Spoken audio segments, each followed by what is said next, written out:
여러분 안녕하십니까? 바디바이블 모몬 말씀입니다. 굿셰퍼드 재단 이창호 장로입니다. 오늘 말씀은 여호수아 14장 11절입니다. 모세가 나를 보내던 날과 같이 오늘도 내가 여전히 강건하니 내 힘이 그때나 지금이나 같아서 싸움에나 출입에 감당할 수 있으니. 오늘 나눌 말씀은 생명 본성은 적극적이다 입니다. 생명의 본래적인 성격은 소극적일까요? 적극적일까요? 사람들은 소극성과 적극성을 성격의 차이라고 생각을 합니다. 그러나 사실 소극성은 생명의 본성과 거리가 멉니다. 생명은 본래 기본적으로 적극적인 것입니다. 갓 태어난 돼지 새끼들을 보면 어미의 젖을 빨겠다고 기를 쓰고 귀여웁니다. 새끼들이 목젖이 어미 젖을 삼키느라고 꿀럭꿀럭 하죠. 지렁이도 밟으면 꿈틀한다는 말이 있습니다. 살겠다고 꿈틀하는 것이죠. 누가 나한테 해대는 짓을 하면 방어태세를 취하게 되고요. 배가 고프면 밭에 나가서 무라도 뽑아 먹고 싶은 충동이 다 생명의 근본 성격인 것입니다.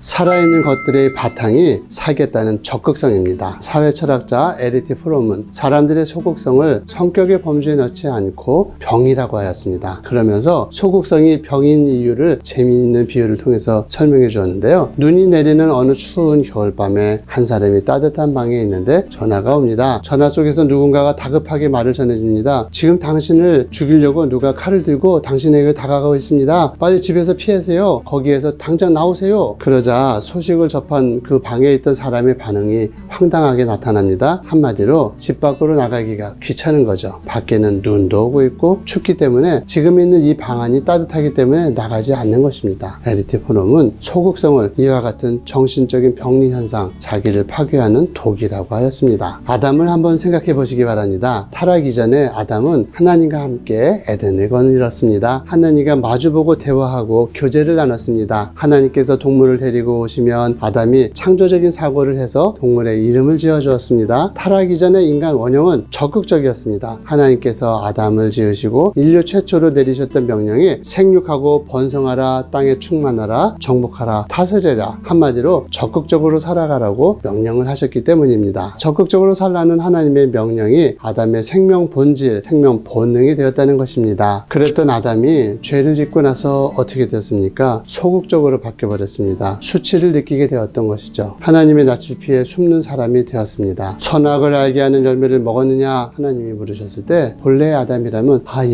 제가 실수를 먹었습니다. 죄송합니다. 이렇게 책임질 텐데 죄가 들어오니까 하나님이 내게 주신 여자가 내게 주기로 내가 먹었습니다. 이렇게 책임 회피를 하였습니다. 적극적인 인간의 원형이 깨어져서 소극적이 되었다는 것이죠. 믿음으로 본래의 생명의 성격을 회복한 사람들을 보면 모두 적극적입니다. 아브라함이 부르심을 받았을 때 나이 75세였죠. 황혼입니다. 인생의 끝을 생각해야 할 나이였죠. 그러나 하나님을 의지하는 아브라함은 새로운 땅, 미지의 땅을 향해서 나아갑니다. 전 생애를 과감하게 던집니다. 여호수아나 갈렙 같은 사람들은 어떻습니까? 하나님이 주신 약속 하나 붙잡고 40년, 45년을 한결같이 그 목적만 바라보고 살았습니다. 그 목적을 이룰 체력을 유지하고요. 정신과 신념 체계를 만들어냈습니다. 가나안의 이 전쟁을 앞두고 모두 두려워할 때도 가장 앞서서 나갔죠. 야곱의 넷째였던 유다가 이스라엘의 장자로 올라설 수 있었던 까닭 역시 적극성이었습니다. 유다는 모든 일에 앞장섰습니다. 요셉을 만나러 갈 때에도 앞에 섰고요. 아버지를 설득할 때도 앞장섰습니다. 유다의 정신을 이어받은 유다 지파는 모든 전쟁에서 항상 선두에 서고 나왔습니다. 하나님 앞으로 돌아오는 인생들의 모습은 필연적으로 적극적인 성품을 동반한다는 것이죠. 하나님은 우리에게 가장 소중한 생명을 주셨습니다. 생명을 주셨다는 것은 적극적으로 살아가라고 명령하셨다는 뜻입니다. 우리가 적극적인 삶의 자세로 나아갈 때 우리 생명 안에 있던 무한한 잠재력과 창조적인 능력이 열리게 되는 것입니다. 여러분, 인생을 좌지우지하는 것이 무엇이라고 생각합니까? 돈일까요? 상황일까요? 현실일까요? 아닙니다. 태도입니다. 태도가 우리의 인생문을 활짝 열 수 있는 열쇠인 것입니다. 우리 인생은 현실에 의해 조종당하지 않습니다. 돈에 의해서도 아닙니다. 내가 가진 태도가 내 인생을 조종하는 조종대인 것입니다. 현실은 우리를 송두리째 무너뜨리기 위해서 무서운 바람으로 몰아붙이기도 합니다. 험난한 파도를 일으키기도 하고요. 그 험난 인생의 바닷속에서 살아남는 길은 움직이는 것입니다. 돛을 달고 멈추지 않고 계속 가는 것입니다. 그렇게 적극적으로 살아가는 힘, 그 힘이 우리 안에 생명인 것입니다.